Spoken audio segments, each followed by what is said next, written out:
नमस्ते everyone, my name is Alpa Mandawat. और इसके पहले के बैड योगा पार्ट 1 में हम लोगों ने शापित योग, अंगारक योग और ग्रहण योग के बारे में जाना और ये भी जाना कि ग्रह कोई अच्छे बुरे नहीं होते हैं, वो एनर्जी सेंटर्स है और वो जो नक्षत्र में से मैसेजेस रिसीव करके हम तक पहुंचाने का कार्य करते हैं और ताकि हम अपने अधूरे लाइफ लेसन लर्न कर सकें और हमारी जीवन यात्रा कंप्लीट कर सकें।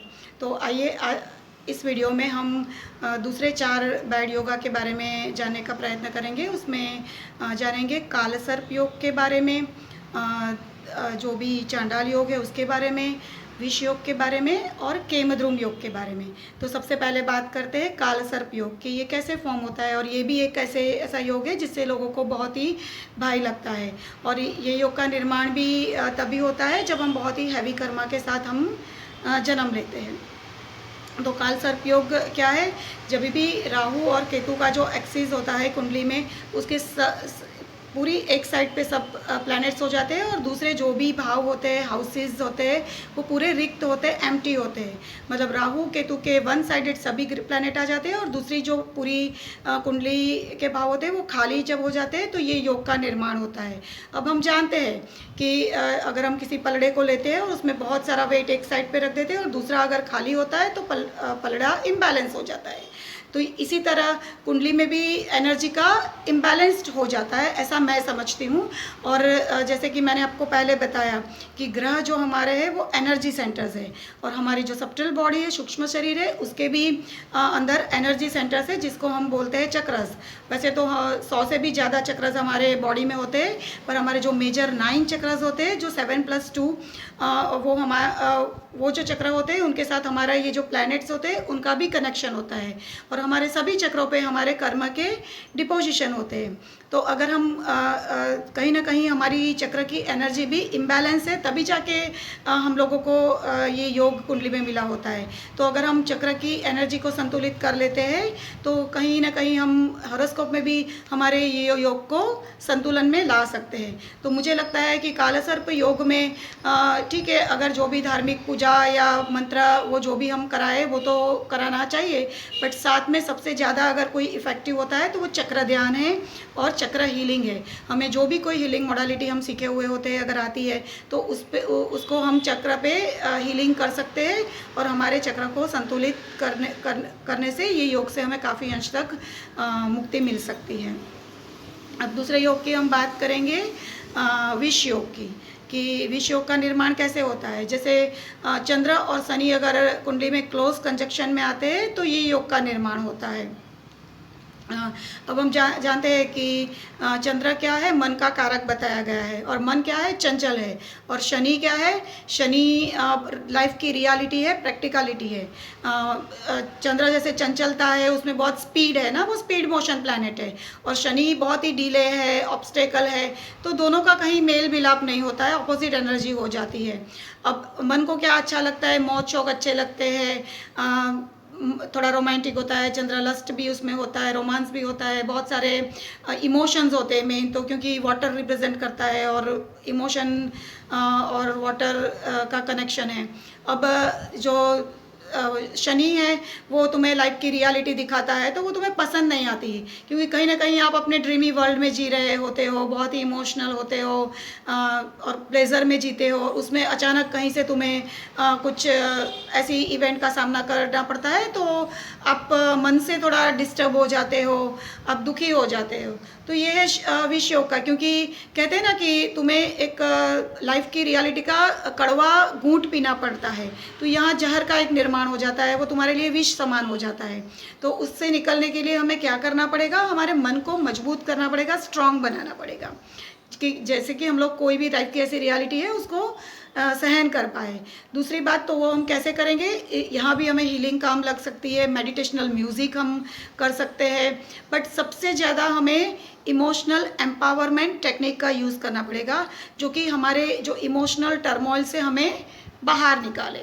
गाइडेंस एंड काउंसलिंग भी हेल्पफुल यहाँ हो सकता है। मंत्र चैंटिंग और ये सब तो धार्मिक क्रिया है, बट जो अलावा इसके हम लोग ये इमोशनल एम्पावरमेंट टेक्निक का भी यहाँ यूज़ कर सकते हैं ताकि हमारा मन मजबूत हो जाए।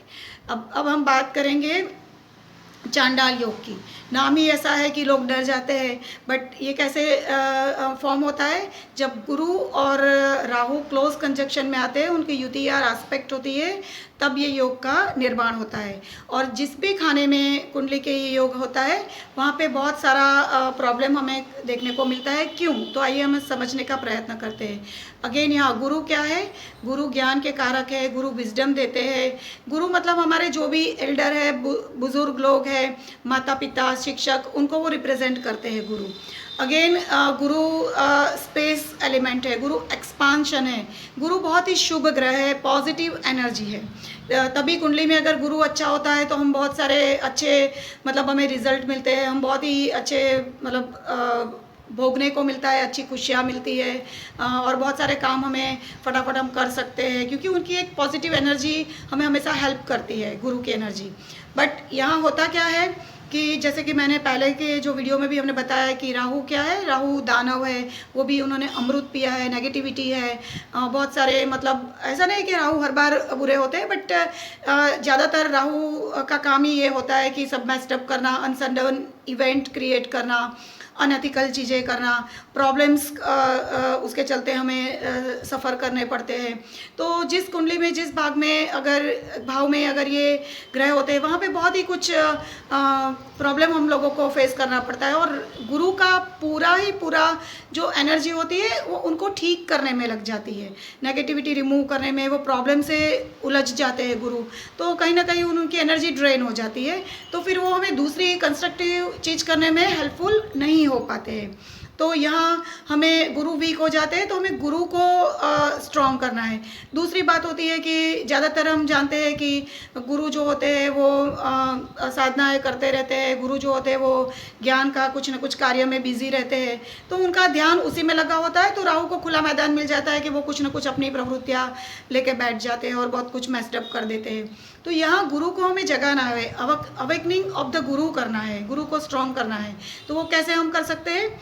सबसे पहले तो हम हमारे क्योंकि प्रॉब्लम है, तो हमें प्रॉब्लम के सॉल्यूशन के लिए हमें ज्ञान का ही सहारा लेना पड़ेगा। तो वो हमारे जो पंचकोशा की एक थियरी होती है, वो कभी हम उसके वीडियो बनाएंगे, तो उसमें हम मनोमय कोश में से हमें विज्ञानमय कोश में जाना पड़ेगा, ज्ञान अर्जित करना पड़ेगा।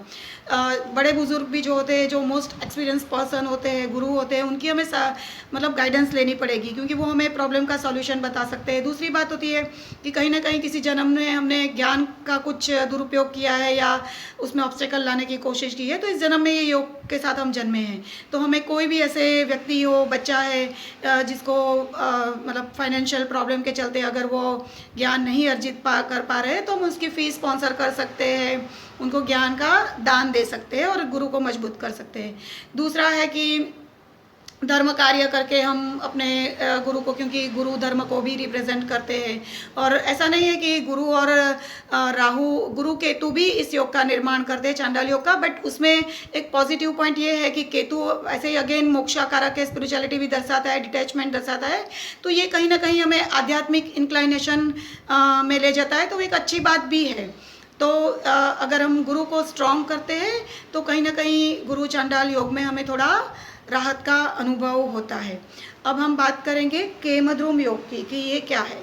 अब केमद्रुम जो योग है वो भी अगेन चंद्र के साथ जुड़ा हुआ है, कि जब कुंडली में चंद्र ऐसे कोई हाउस में है, खाने में है, जहाँ आजू बाजू के दो जो हाउस होते हैं वो रिक्त होते हैं, एम्प्टी होते हैं, मतलब वहाँ कोई ग्रह की प्लेसमेंट नहीं है, और चंद्र एक खाने में इधर अकेला है, इधर कोई पाप ग्रह के साथ है, तो और भी इसकी इंटेंसिटी बढ़ जाती है, क्योंकि चंद्र को ज्योतिष में रानी का दर्जा भी दिया हुआ है, मन का कारक तो है बट रानी का भी दर्जा दिया है। तो रानी हमेशा आप जानते हो कि प्लेजर में रहना पसंद करती है, भोग विलास ये होता है, बहुत सारे लोग उसके आजू बाजू होते हैं, कुटुंब कबीले के साथ होती है, मतलब बहुत ही उसको एक अच्छा एनवायरनमेंट मिला हुआ होता है, जहाँ उसको कुछ काम इतना करना नहीं पड़ रहा है, और यहाँ उसको आइसोलेशन में डाल दिया गया है, ऊपर से कोई सपोर्ट भी नहीं है उसके साथ। और कहीं ना कहीं जब बैड ग्रह बैठते हैं तो वो एक कहते हैं ना कि एक अच्छे व्यक्ति को बुरे व्यक्ति की कंपनी में अच्छा नहीं लगता है।